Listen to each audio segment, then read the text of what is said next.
Why don't you welcome Dennis Swanberg tonight. Have fun, dude.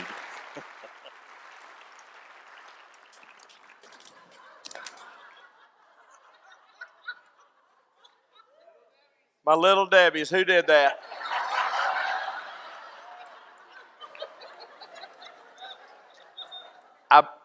They may be bruised. I don't know. They may be bruised.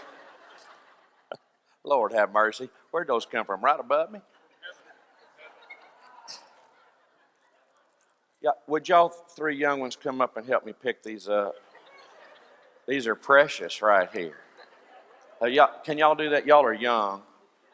And what we'll do is I want you to just stack them right here as a little memento so that they can drool and they can know that I rule, and I'm going to have them later on. I may wolf down every one of them tonight and take some orange Metamucil with them. I'll just have, isn't that neat? Well, thank you up there, boys, wherever y'all from. Lord, get them good for me. My voice is a little, I don't know what got into me this afternoon. But hopefully my voice is going to hang on there with me. So I tell you what I want you to do, just to start out all over again and just sort of get me going tonight. Can you don't mind getting me going tonight? So I just want you to stand and give me a standing ovation and we'll get started, okay?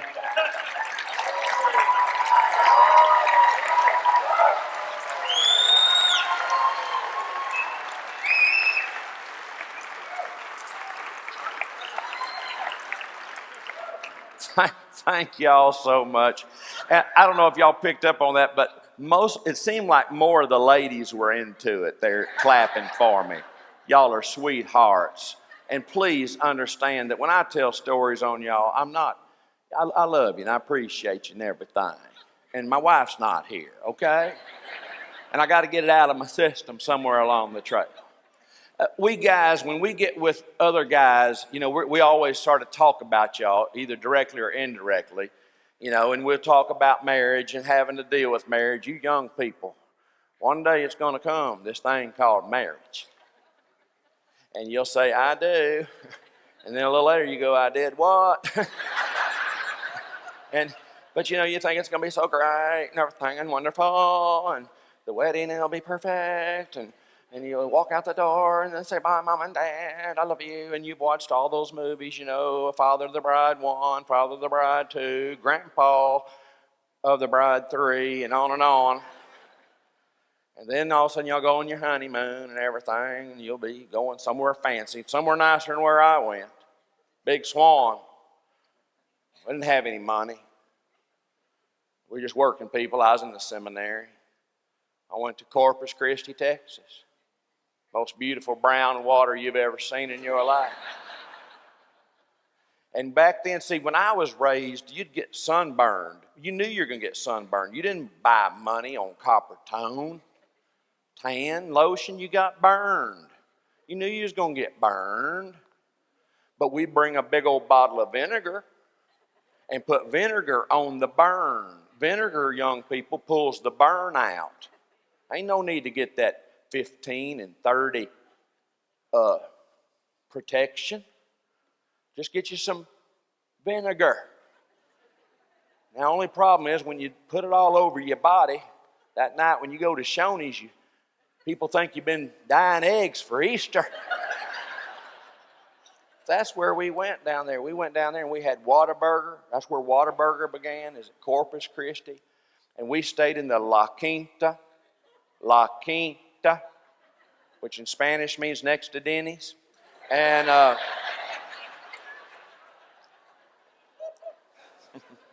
we had a good breakfast, I remember that. But we'll get with our buddies and our friends and we'll talk about you ladies. Y'all probably know that. Now your husband, when y'all go home, oh honey, do you do like that? You don't do like that, do you? Oh no, baby, I don't do. God permits that lie. You can lie. Well, I was with some guys, and there's some young marrieds, medium marrieds, and other guys been married a while, and the younger ones will go, man, life, I'm tell you what, I mean, trying to play golf, want to go have a good time, good night, and I jump in there and go, man, I know, man, I'm on the golf course and I'm playing golf. I want to have a good time. I've worked hard. I travel all the time. I deserve to get to play a little golf. And I'm out there and I have my cell phone. And my buddy say, Swan, turn your phone off. Turn the cell phone off. I said, but I just can't. She's trained me too well. You better have that phone ready. And if it's not ringing, you better have a vibration on it. Sure enough, I'll be on hole number 13, and all of a sudden my phone rings, and my buddies go, don't answer it. Don't answer the phone. I went, I got to. Hello? What are you doing? I'm playing golf, baby. Okay, well, I'm trying to get some things done, by myself. What do you want me to I'm on hole number 12. You want me to just quit and come home? No, stay there and have a good time. Talk to you later, Then the next 6 holes are just get up. Well, then we kept talking, and finally the older guy with us, he just went, hey, man, y'all calm down, man. I've been married 47 years. 47 years. We went, whoa. He said, sometimes it just seems like 15 minutes underwater. Can I get a witness, man? Can I get a witness? Ladies, we love you, but y'all outlive us. Did you know that? Did you know you outlive us? See, look at them all laughing right now. Smile, smile, smile, smile. Y'all outlive us, men. 5.4 years is the statistic I have come up with. My insurance men tell me they even have it on their actuary tables for 8 to 10 years that y'all outlive us men. I wish you men could see what I see right now. They're out there going,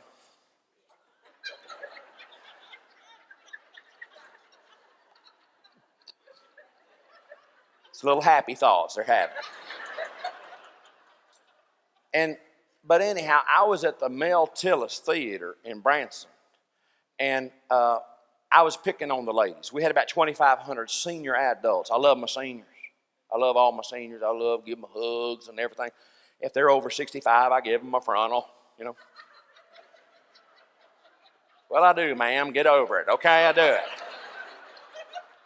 I'll probably have someone afterwards come up and go, I'm 64. Sorry, you got to wait a year. But anyhow. And I was giving them a hard time. I said, y'all are not the weaker vessel. We're to treat you as the weaker vessel, but you're not the weaker vessel. We're to treat you as the weaker vessel. You're not the weaker vessel. You're tough. You're bossy. And you know it. You know what I mean? My little wife gives me a list. Young man, yeah, look at me, son. Yeah, right now she's just sitting there going, hey, wonderful, great, we're in church together. Later on there'll be a list, buddy. It'll be longer than the 10 Commandments. Look at him go. He's thinking, in stone, it don't matter. If it's on paper, you do it, buddy. Laurie gives me a list. I never give her a list. I can't imagine if I said, hey, come here, here's your list.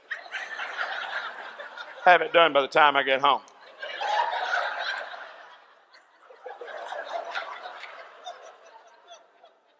Man, I'd be on the late night news. A woman 4'11" on her way to heaven sent her husband there instead. Something like that. Y'all know how y'all are. Y'all have the power. And so she leaves me a list. I get so tired of lists. I guarantee you, when I die, there'll be some men at the funeral, widowers, and they see my wife. They're gonna, woo. I mean, she's good looking, 4'11", going to heaven, all that stuff. And like I said, she's brunette right now and all that stuff. And, she always gets her toes done, and her fingers done at the mall all the time. Whenever she gets mad at me, so about every 3 days she goes up there. And just, that's the way she handles her stress. Just, and those little folks up there, her little friends, Laurie, come here, Laurie, give me your toes, give me your toes. And I mean, I went with her one time. I said, what now? Give her what now? Her hose. She ain't got no hose on. They went, toes, give me her toes. And they work her toes. And how about you? You want to get your toes? I went, well, I'm not right here. People know me.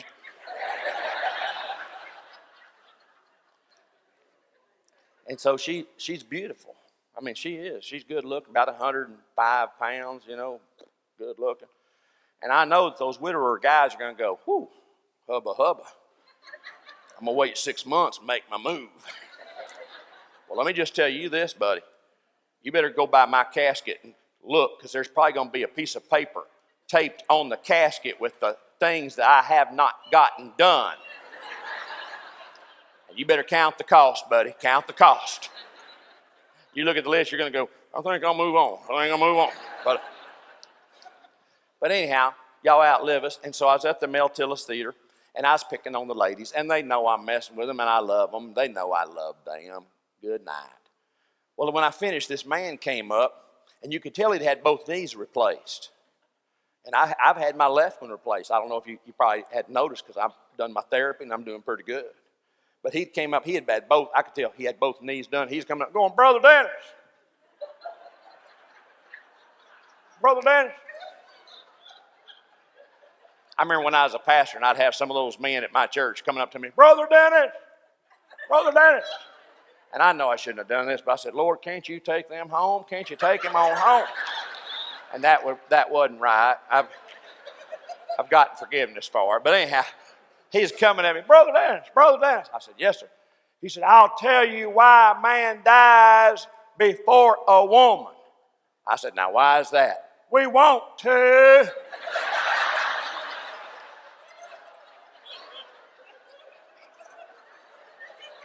Look, there's a bunch of these men wanting to laugh, but they're going, is it okay? Can I laugh? Is it okay? Now, I mentioned my wife goes and gets her nails done. I got to confess something. Doc, if I'm out of town and on the road, I figure nobody knows me. And my buddies back home don't know. The other day, and so I'll get my toes done. It's called a pedicure, man. Pedicure. I don't know why it's ped. It ought to be toe, but they call it pedicure. And I go in there. This is what happened recently. I was going down to speak by Manny, Louisiana, and it was on a Sunday afternoon that I was going to speak. Well, so I wasn't really able to go to church at my church, but I sort of, slept in, and I watched some guys on television. That counts. But anyhow, then I got in my car.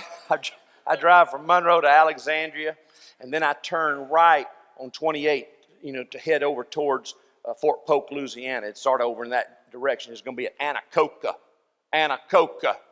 Louisiana. And so I'm making my turn there in Alexandria. I'm heading that way, and I had a crick in my neck. I mean, I'd had it for about 4 days. I had that crick, and it's sort of like down in here and up around. And I said, man, I got to get rid of this thing. Well, when you go to those pedicure places, they have these big chairs that have vibrators in them. Y'all ever done that? Oh, look at you, so holy. I know what some of you men are going, I don't know about this guy. I don't know about it. Lighten up, go out of town, do it. You'll keep doing it forever and ever. So I said, if I do that, maybe my neck will feel better. I didn't really care about my feet, but I wanted that machine. And so I went in there, and there was a bunch of Fort Polk women, soldiers' wives in there, about 8 or 9. It's Sunday afternoon. I didn't even know they'd be open, but they were. I went on in there and said, I'm here. Pedicure? I said, pedicure. And, okay, yeah, toes, big toes. I'm a little nervous about it sometimes because my toe next to my big toe is longer, but I tell them it's for royalty. But anyhow, because sometimes they go, oh, big one. I'm going, okay, thank you, okay. You want me to fall down? No, dude, don't touch it now. So I get in that chair, and and I take my boots off and everything. I got my feet in there, and it's all bubbly stuff and everything, and feels good. Does that feel good? I said, feel good. Oh, it feels nice. I said, where's the little box, the control thing for my vibrator chair? And she's going, right here. Here's the box. And so I got my box. All right, thank you. And you know, I've got women on each side of me, women waiting. I'm the only man in there. And have you ever sat in one of those? When you hit those buttons, you feel sort of obvious. And I sort of forgot about that until I got my box. And I'm in that, you know, I'm in there. And I said, well, I'm going to start off with the roll.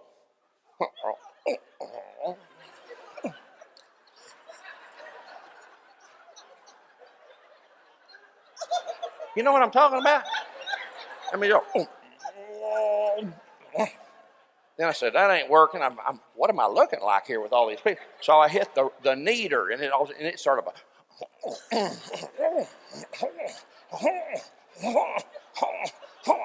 And then they got that tapping one. You hit the tapping one, and it started. Well,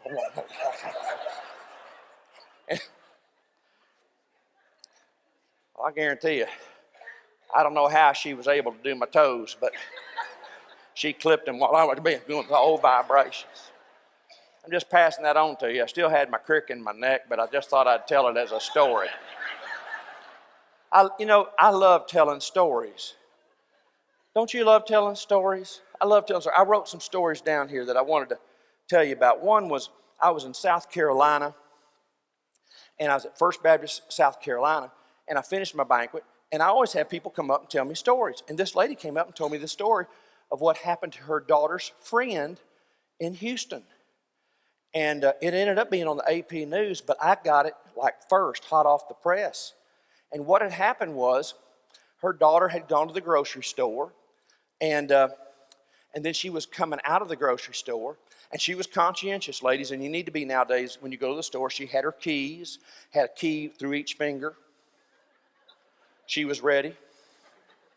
And you ought to be. And she's looking underneath cars, just, be careful. Who's around cars, where you're going to your car. Nowadays, you got to be careful. And she was going by this one car, and she looks in the car, and this little lady, senior adult lady, is right there at the steering wheel, and her head's leaned up against the steering wheel, and she just started like going, ah, ah. And she says, are you okay? She went, ah. Are you okay? She said, I've been shot in the back of my head. Oh, my brains are coming out. She went, oh my gosh, open the door. And the doors were all locked. She said, ma'am, are you okay? She said, my brains are coming out. My brains are coming out. She went, oh my goodness. She looked, there's groceries there and everything. She goes to the other side, gets to where, open the door, ma'am. Just open the door. I'll get you some help. I can't. My brains are coming out. My brains are coming out of my head. And she's just so nervous. And so then she gets on the hood, and she looks in from the hood trying to see how bad this woman's been shot or whatever in the head. And she looks, and all of a sudden she goes, a can of biscuits have exploded on the back of your head,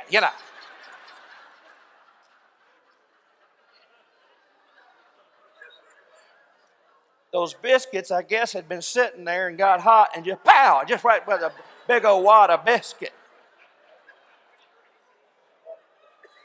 True story. Oh. And then she told that lady, you about took 5 years off of my life. She said, I didn't know. You ain't got, that's a biscuit. Get the biscuit off your neck. But anyhow. I love that story. I love stories on pastors. I love my preachers. I love your pastor, Brother Curt. He's a good man.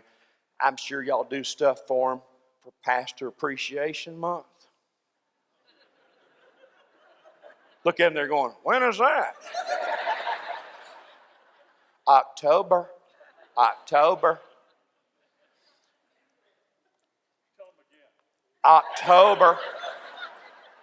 And this is what you need to do. Be thoughtful. And I'm going to give you an idea. I don't know if he has one. Do you have a George Foreman grill? You have one. Are you sure? Get him another one. Do you have the one that has the bun warmer on it? The hamburger bun warmer, honey, not the bun warmer, the bun. There's always someone who has a little bad brain. Rededicate your life. hamburger bun warmer. It's the greatest invention in my lifetime. I love the George Foreman grill. I'm 50, I'll be 58. It's the greatest invention in my lifetime. And what you do is you lift the lid up, you put your hamburger patties in there, close the lid, and all the grease from the hamburger patties goes down in the tray. Or you know what I'm talking about? Go in the tray. Every bit of grease goes down into the tray. Then you take your hamburger bun or bread and dab it in there.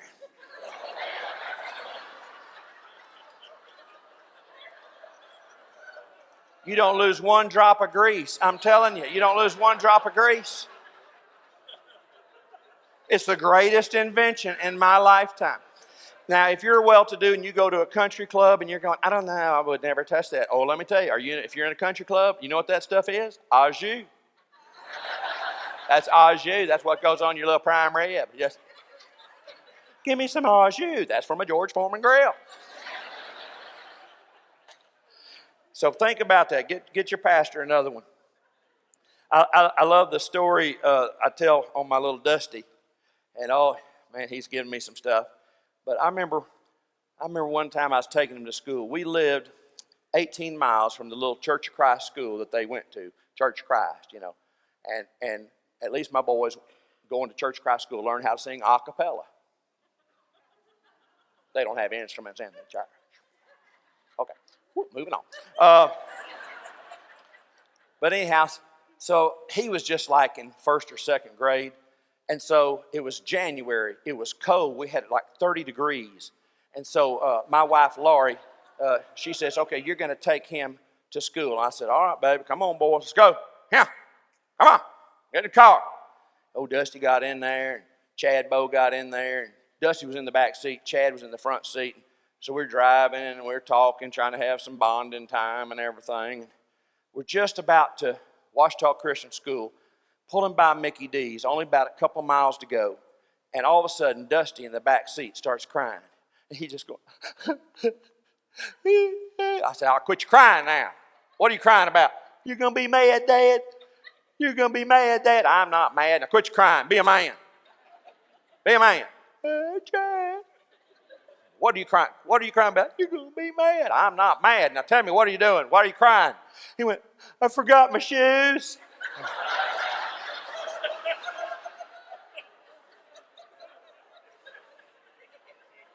Mom and Dad, let me ask you something. Do you ever lose it? Do you ever lose it? I lose it. I went, you forgot your shoes. When you walked from the house to the car on the cement, you couldn't feel on your little footsie wootsies that it's 30 degrees outside. Walked all the way out there and stood by the car while I unlocked it, and you felt the cold on your bottom of your feet, and you didn't feel it. You went, I forgot my shoes. I went, Phew. So we pulled in there, and I said, I'm going to teach him a lesson. Pulled in there, and I said, you're going to school just like that. You're going to school barefooted. Chad, you're his brother. You walk with him into school. Bible says you're his brother's keeper. You go on in there. Get in there with him. He said, man, I ain't going to walk with him. I ain't going to walk with him. I said, you can walk with him. So they got out of the car, and there while old Dusty started going, you know, because it was cold. And he gets all the way there in the school. I get in my car. I drive back to the church, First Baptist Church, West Monroe, Louisiana. I get in my office. By the time I'm in my office, my associate, Steve Cretan's in there going, Swan, I know what you just did. I went, well, I did right. He's going to learn a lesson. He said, Laurie called. I went, do I need to go back there right now? Amen. And she wants you to apologize. I got back in that car. I started driving up there. And I got up there, and I go in the principal's office. All of a sudden, here comes Dusty in there. I said, Dusty, I apologize for losing it. I lost it. I was right in being upset, but I apologize. I was wrong because I lost it. But I wasn't wrong for being upset, but I was wrong that I lost it. And the principal's going there going, calm down, calm down. I went, So then I said, so let's you and me go get some lunch together, and we'll make things right. And he goes, I've got my lunch right here. I went, well, we're going to go eat. You won't eat my lunch? I wanted to say, buddy, you could multiply that into 5,000 people, and it ain't going to make me really happy right now. I mean, there were those times when I'd be taking him to school, and we're both ADD, and we'd be in the car, and I'd be driving, looking at him, going, and he'd be looking. And one time we had a policeman pull up beside us, and I rolled my window down. I said, "We're both on Ritalin." And he took on off, and I could tell he was ADD too.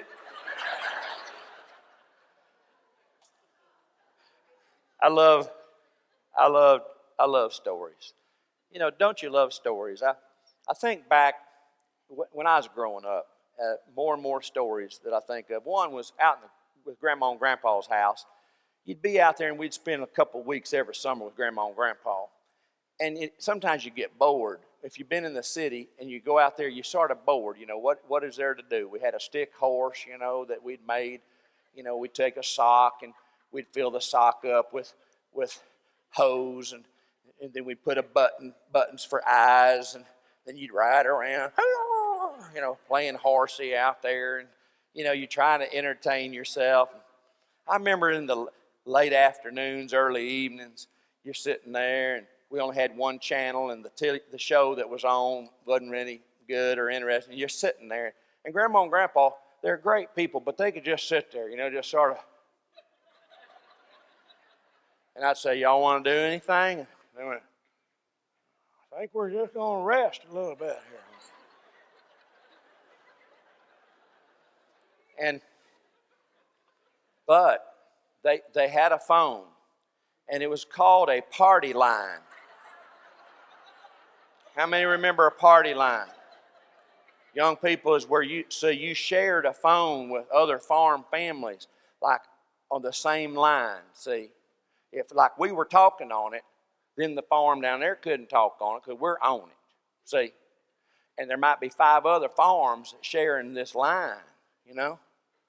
And I remember, you know, I think our ring was a long and 2 shorts, like ring, and then ring, ring. We were a long and 2 shorts. Someone else might be a short, long, short. That's the way it was back then, young people. And I remember we were sitting there one night, and I just said, well, I'm sort of bored. And they said, well, just rest. Read a book or something. I'm going. And, you know, back then you didn't have Ritalin or nothing. You know, you're just, Finally, the phone rang. But it's like a short, long, short. I said, is that for us? No, that's folks way down yonder.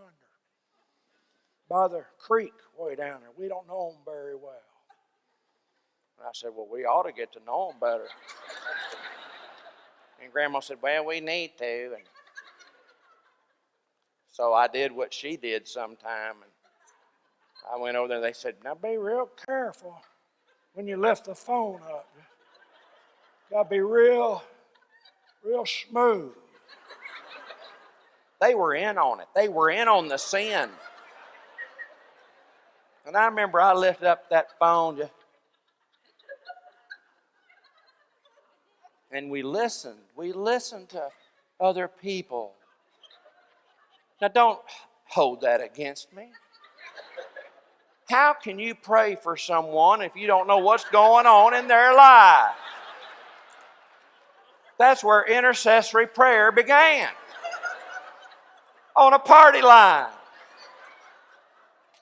Hey, we did that quite a bit, but they did it to us too. Oh, and when they knew you were on there, they just get quiet and wait. Then we go, sorry.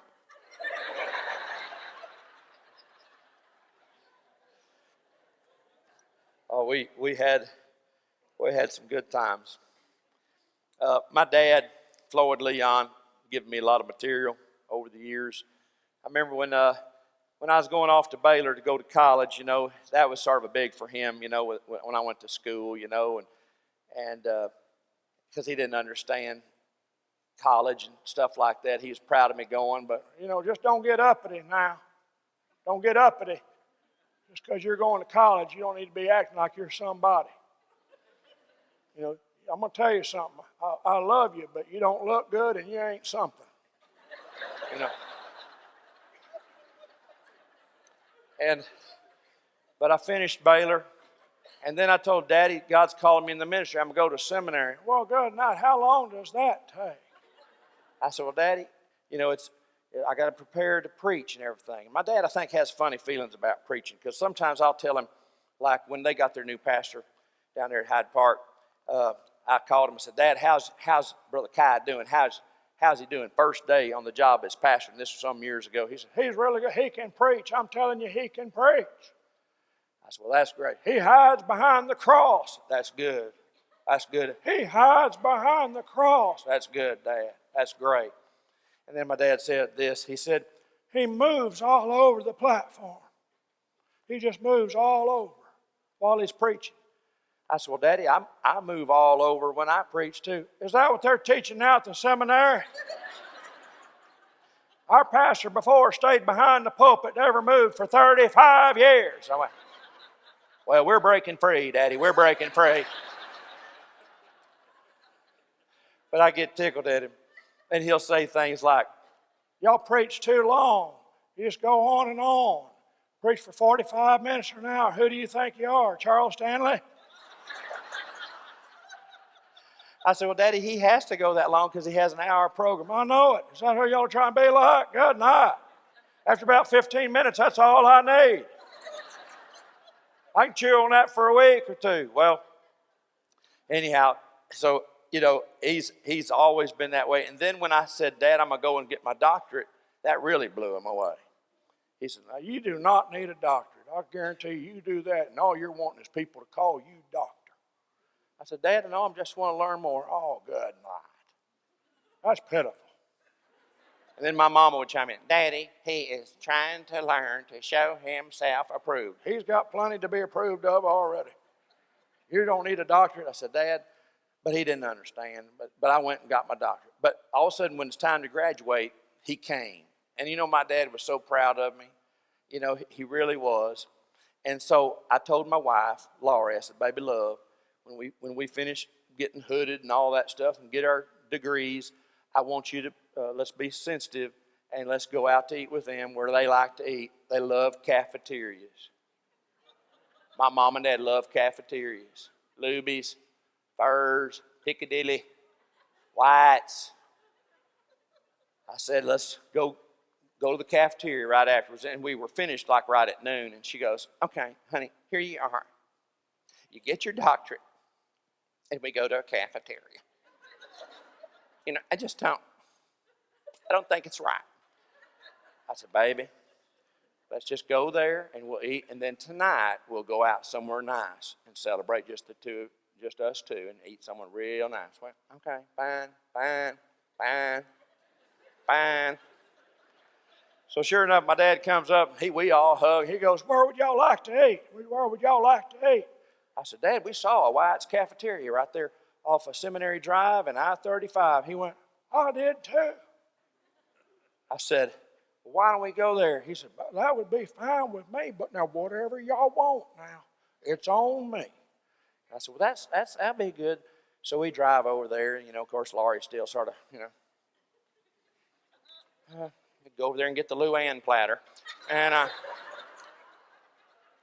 so anyhow, we're getting in line. And my dad, it's a big deal. My dad, all right, now, Dennis, he loves to be in charge. Y'all get up here. The boys, y'all go first now. And Laurie and Dennis, Mama, I got it. Tell the lady up there that all this is on me. Tell her all this is on me. Get whatever you want. Well, let me back up. When I was growing up and we went out to eat, I mean, I was always hungry. Men, remember that? And we only went out to eat maybe once a week to the cafeteria. And just to relate an old story that I love telling, I remember as a kid, they'd have those velvet ropes. Remember how you'd walk around those ropes for crowd control. And we're getting closer and closer to the silverware and the trays.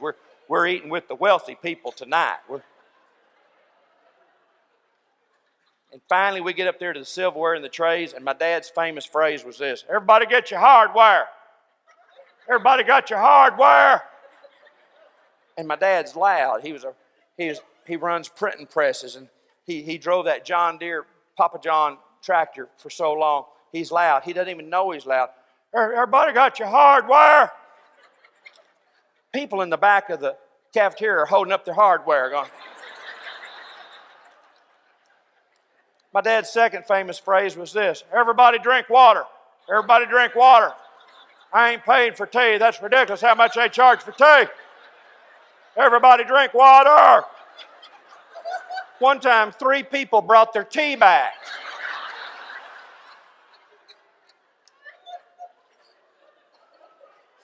Oh, and I got to tell you this part. When I was a little boy, and so, I remember holding your tray. Remember, y'all? Wasn't that long ago. I know you're thinking, yeah, it's a long time ago, about 4 years. But remember when you'd hold your tray? That was a big deal when you could have your own tray, and it's about right here, and you're holding it. You're sliding it down. You feel so big. You just got your tray. And my 2 sisters were in front of my mama, and I was between my daddy and my mama. And I remember my dad said, "What do you want? What do you want?" "Well, pick out something. We've been by here 3 times. You ought to know what you want." I'm going, you don't realize, Mom and Dad, Grandma and Grandpa, is when we're this low, all we can see is the Jell-O cubes sitting on top of the ice. So he says, "What do you want?" I'm like, "Can I have some Jell-O?" He goes, "Good night. You don't eat Jell-O unless you got a 24-hour bug." But my mama comes to my rescue. She says, "Floyd, I'm tired of it. He's a little boy. Maybe you were never a little boy. But he was. He and is a little boy. And we're going to enjoy our little boy." And I'm going. I almost did my Gomer Pyle going, "Hey, hey, hey, hey, hey, hey," but I didn't, And she's, a woman's got the power. She said, "You let him have some Jell-O." Well, I got my Jell-O, man. They put it right there on my tray, and I'm looking at it, those Jell-O cubes, and I'm just looking at them going, wow. I looked up at my daddy, and old Floyd goes, "You better eat every cube of it. You hear me?" And, I was ADD, so, it just made sense to do something with the cubes. And I just leaned over and went, and I sucked about 2 of them out. And my dad didn't think that was right. And he went, "Wah, wah," right on my back. And 2 cubes went, choo, choo. My daddy discovered the Heimlich maneuver. And there was a man behind us. We didn't even know this man. And this man behind us went, "Good hit. Good hit." My dad talks to him like they know each other. He goes, "It don't hurt him. It don't hurt him." And then that man said this. I remember he went, "He'll thank you for it someday." I've yet to thank my daddy for that one. But I remember as I got a little older, when we'd go out to eat, when I was in high school, I was always hungry. And and my dad, I'd be so hungry. And I'd say, "Dad, I'm hungry." And you know what my dad would say? "Eat rolls. Load up on rolls. Eat a bunch of rolls." I said, "Dad, can I have 2 meats?" And usually I'd get a chicken fried steak. I said, "Could I have 2 of them?" And my dad, so tight, that Swede, tight Swede, you know what he said? "You have 75 cents. I had to pay. Young people, I had to pay for that second meat. I'm going to tell you what, my boys, this generation, we'd go to Gulf Shores, Alabama. I love Gulf Shores, Alabama. Redneck Riviera. I mean, when I go down there in the summertime, my diet plan is don't ban it, just tan it. Tan fat looks better than albino fat. You know what I'm saying? You look more Samoan, more Hawaiian. Only problem is that white line right across your chest. But when I go down there, we'd let our boys bring like 4 and 5 buddies. That's too many. But that's how many they brought. We'd have to get a big old house, and they'd bring 4 or 5 guys, and they ate. And you know, when you take them out to eat, this bunch, I'll tell you what they do. I don't, maybe I'm wrong. Tell me if I'm right. I mean, we're sitting there, we go out to eat. When I was growing up, you ordered what the daddy ordered. You know, if he said, I want some wings, you're wolfing down some wings yourself. So they're going around and they go to my son's buddies, and the first one goes, oh, you got a T-bone? I'm going, T-bone? And the second one, I'll take a ribeye. And I'm going. And my wife puts her hand under the table on my leg. Calm down. I'm going, calm down. So we did that one time, and after that, we went to Sam's, and they ate frozen lasagna after that. But you know, you're hungry, but I had to buy my second meat, and every time we went out, I had to buy it with my own money that I made working, cutting grass, and doing stuff like that. Well, here we are. I've graduated. We're in the line, and Daddy says, "Tell the lady down there. Tell the lady down there that I got everybody covered." Okay, Dad. Okay. Calm down. We'll make sure she knows. Put them all on my ticket. Okay, Dad. Okay. We're moving down. He can't even wait on us. You know how some of your dads are? He can't even wait on us. What does he do? Put all these on mine. Put all these on mine.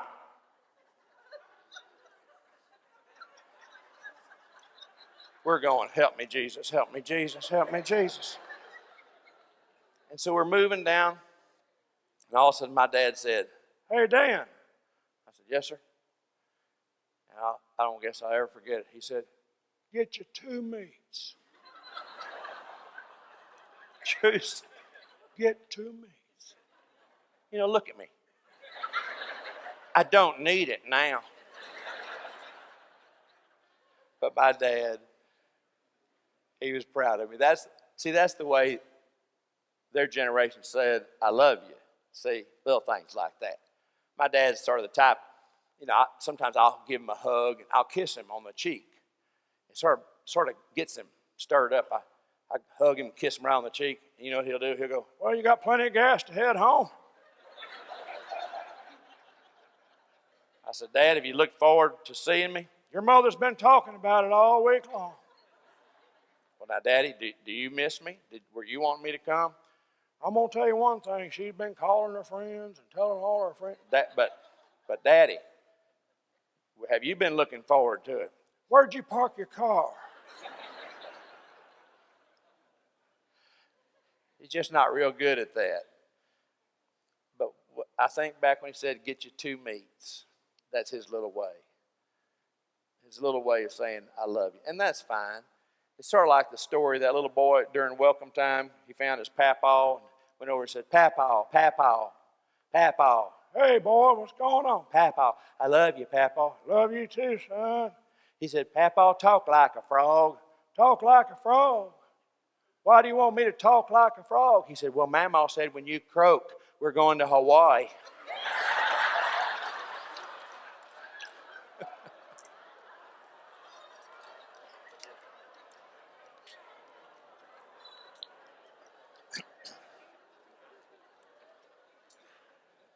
I'm a connoisseur of movies. I like movies. I was a pastor 22 years. I left the pastor in 1995. I'm not a pastor anymore. I'm still a minister, and I go and speak, and I preach like I did today. So, you know, I go to movies. You know, to try, so I can tell churches what not to say and everything. So, it's a ministry. And, but I'm old-timey on my iPad. I've got an iPad, and they got me an iPad. My boys bought me an iPad for Father's Day. thinking that I wouldn't use it and then they could have it. I learned how to use it. I know how to download. You know what downloading is? On iTunes. Have you ever heard of iTunes? Okay, well, I can do it. I've got the password too. And I download my movies. And I've got old movies, you know, and I've got them on there. Some of them I buy so I can keep, and then some I rent. But my favorites are the ones, of course, that I keep. And some of them are like John Wayne, the Duke. Can you imagine if he'd been a preacher, real quick? I mean, all kinds of things in the Bible. Baseball's in the Bible. Genesis 1:1, in the beginning. And tennis is in the Bible. Bible says Joseph served in Pharaoh's court. And smoking is in the Bible. Bible says Rebekah saw Isaac and lit upon a camel. It's in the Bible, I ain't lying. But like, I've got the movie The Searchers on there. The Searchers. And I love the Duke. He's a great one. I've got the Cowboys. Aren't you boys gonna have to take these cows to Belle Fourche? Yahaya, haya, mahaya. I mean, I just love John Wayne. I love him. My kind of guy. Man, what a man. What a man. We need more John Waynes. And I'd watch, you know, all these other movies and war movies and the Green Berets. And when I'm watching it, you know, sometimes I'll be at an airport, and if I'm watching like the Green Berets, you know, sometimes I just sort of lose it. You know, I'll be sitting there, you know, people are everywhere, and I'm going, fighting soldiers, come to die. Wings of best 100 men. And then I have my headset on, but you know, you thought you were just sort of singing quiet to yourself, and then and people are going looking at me, and I go, sorry. John Wayne Green Beret. I'll let you look at part of it for a quarter, you know. And then I watch others. I like my old characters that are in movies, like old Slim Pickens. Have you ever heard of Slim Pickens? I'm telling you one thing. Have you young people ever heard of Slim Pickens? He's a character actor, you know. You know, go spend a week with Grandpa and Grandma, okay? You know, this might be on the SAT test. You know what I'm saying? Or ACT or whatever those things are. I didn't do very well. But anyhow, Slim Pickens. Let me tell you something. Have you ever in your life been to Oklahoma? Don't go. You can't pronounce the name of those towns: Okamoga, Sapopha, Salisaw, Eufaula, Coweta. Finally pulled into a little town. I said, tell me where I am, real slow. They looked at me kind of funny and said, Dairy Queen. That's an old joke, but I love telling it. I love, doing Billy Graham. I remember there's been times when I get on a plane and people are uptight if we're late, and we're running late, and people are going to miss their flight, and the flight attendants are doing the best they can. And so I thought, I'll just give a little levity. So sometimes I'll just, from wherever I'm sitting, I just sort of, hunker down and just sort of throw my voice and say, now listen, everyone, tighten up your belt. We're getting ready to go on a journey. Are you ready? Are you ready? Sit down and hush. Trying to help the people out. If that don't work, then I go into Ross Perot and I say, listen, I'm all ears. This is Ross Perot, I'm all ears. Listen, if I was in charge, if I'd been elected president, we'd have been done took off 30 minutes ago, so everybody hush, and just trying to lighten them up a little bit. Remember, mom and dad, this is for the older people. I want to reach them. They need to have a good time too. Remember Paul Lynn? Oh my goodness. Remember he was on Uncle Arthur on Bewitched. He was on the Hollywood Squares. Can you imagine if he had been a preacher? Okay, listen to me. 2-point sermon. Turn or burn. Don't you love it? That's a quick sermon. But I love my Jimmy Stewart, when he says, you know you're getting older, man, when every time you see a pretty girl and it does something to your pacemaker and makes the garage door go up,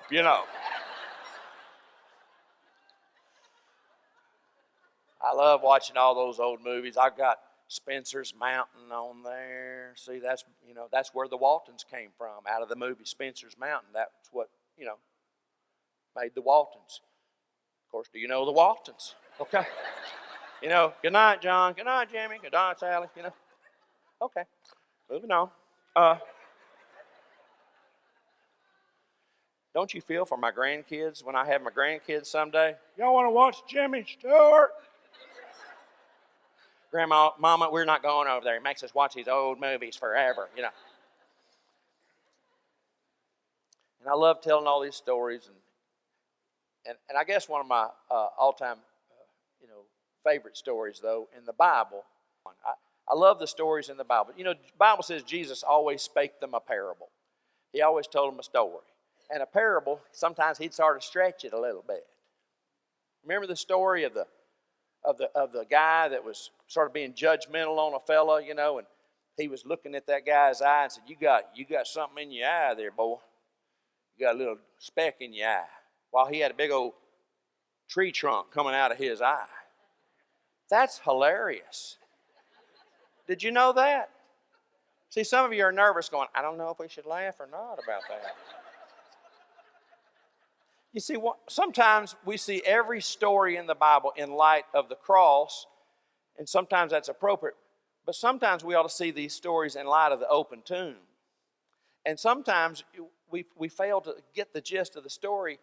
Jesus is telling the story about this guy. He's looking into this one guy's eye, and he said he's finding all this wrong in his life, and he's got a big old 2x4. He's got a big old log, a tree trunk, a telephone pole coming out of his eye.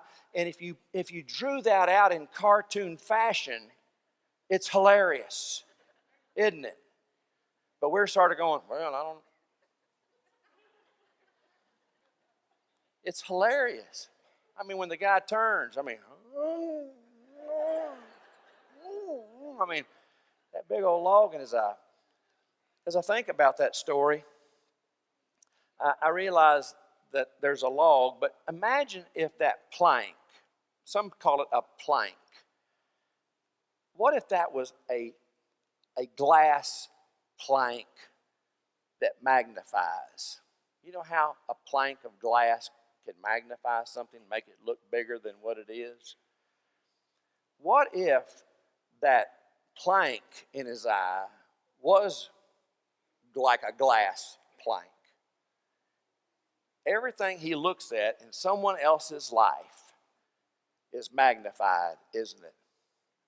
And what that little speck looks huge to him, when in reality, his plank is much bigger.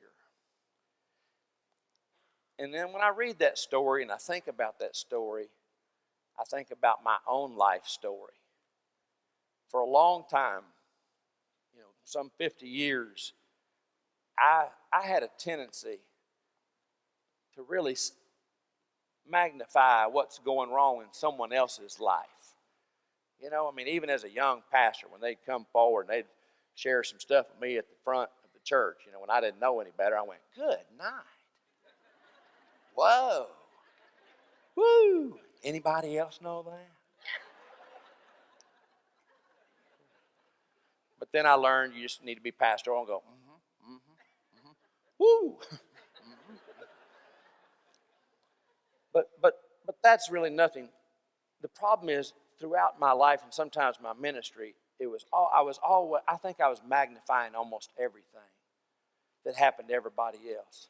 And while my kids were young and under my control and couldn't sin the big sins, you know what the big ones are?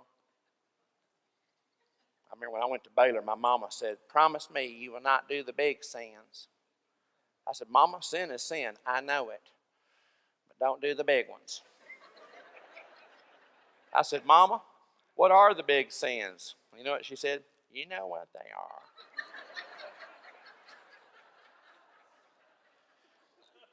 The problem that I had is that I would magnify every sin. It was always bigger than everybody else. Everybody else had the bigger problem. I was the pastor. I was the preacher. I was the better one.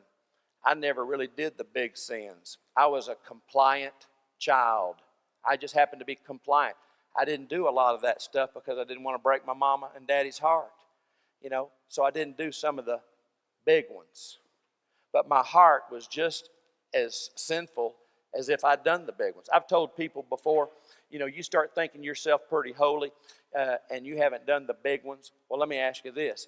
If I was to take 5 minutes of your worst thought life, men, and put it on the big screens up here, it would be scandalous, wouldn't it? You'd be embarrassed. Matter of fact, you wouldn't come back to this church. Matter of fact, you'd move out of town. Isn't that right? Out of the heart comes all kinds of things, hopefully good things, but sometimes bad things. It can be very deceitful. And so I learned in my story and dealing with this story as I've matured that I have to watch it now. I'm no different than you. You're no different than me. The word for sin is hamatia. It means to miss the mark, and we've all missed it. I don't care if you've missed it an inch or if you missed it a mile, you've missed it. We're all in need of a Savior. And I just want to encourage you, when you see the stories of life develop before you, some will be funny, and some you'll get tickled at, and some will bring a tear to your eye. But some stories that you see or you hear about, you may go, oh, man, that's too bad. Oh, yeah, he's doing bad. He's not doing good.